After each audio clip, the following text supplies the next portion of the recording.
नमस्कार मंडळी, आज आपण एक छोटीशी तितकीच महत्त्वाची रेसिपी बघणार आहोत। जिभेचे चोचले पुरवणारी ही रेसिपी आहे।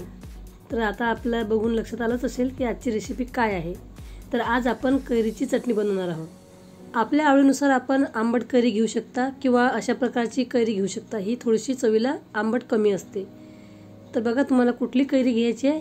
तर ती कैरी घ्यायची, स्वच्छ धुवून काढायची आणि त्याची साल काढायची।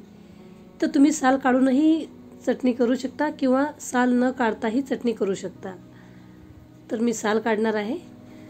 कैरीच्या चटण्या ही खूप वेगवेगळ्या प्रकारे आपण बनवू शकतो, जसे की लसूण, मिरची, कोथिंबीर टाकून तशीही बनवू शकता किंवा गूळ टाकून गोड चटणीही बनवू शकता।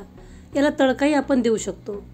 उन्हाळा म्हटलं की आंबट गोड खायची मजा खूप औरच असते आणि कैऱ्या खाणं तिखट मीठ लावून किंवा त्याचं पन्ह बनवून, अशा प्रकारच्या चटण्या बनवून, वेगवेगळ्या प्रकारचे लोणचे बनवून ह्या कैऱ्या आपण खाऊ शकतो। तर कैरीची साल काढून झालेली आहे आणि त्याचे बारीक बारीक तुकडे करून घ्यायचे। विशेष म्हणजे ही जर चटणी आपण खलबत्त्यामध्ये कुटून घेतली तर ती अधिक रुचकर लागते। जातं, पाटा वरवंटा किंवा दगडाचा खलबत्ता याच्यामधील जेही काही आपण करू तर ते खूप चविष्ट लागते। परंतु सहसा ह्या दगडाच्या ज्या वस्तू आहेत त्या सहसा कोणी वापरत नाही। तर मिक्सरचं भांडं तर सर्वांकडे उपलब्ध आहेच। तर मिक्सरचं भांडं घ्यायचं, त्यामध्ये कापलेल्या कैरीच्या फोडी टाकायच्या, लसूण, मिरची, मीठ, जिरे टाकायचं आहे आणि हे जाडसर बारीक करून घ्यायचं आहे।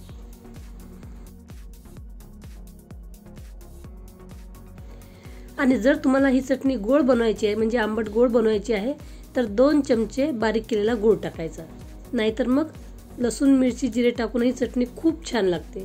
तर बघा तुम्हाला गोड बनवायची आहे किंवा फक्त तिखट आणि आंबट बनवायची आहे। तर मिक्सरच्या भांड्यामध्ये टाकून थोडीशी बारीक करून घेतलेली आहे। आता त्यामध्ये भरपूर कोथिंबीर टाका आणि परत हे बारीक करा।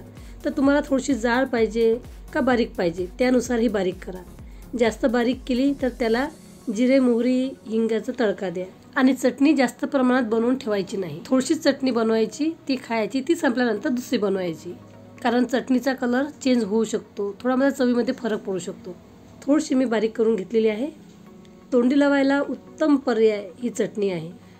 तोंडाला चव आणणारी, तोंडाची अरुची दूर करणारी ही चटणी आहे। रेसिपी आवडली तर नक्की करून बघा, खाऊन बघा, व्हिडिओला लाईक करा आणि कमेंट करा। अशाच प्रकारचे नवनवीन व्हिडिओ विदर्भ स्पेशल पाककला आणि संस्कृती या चॅनलवर बघत राहा।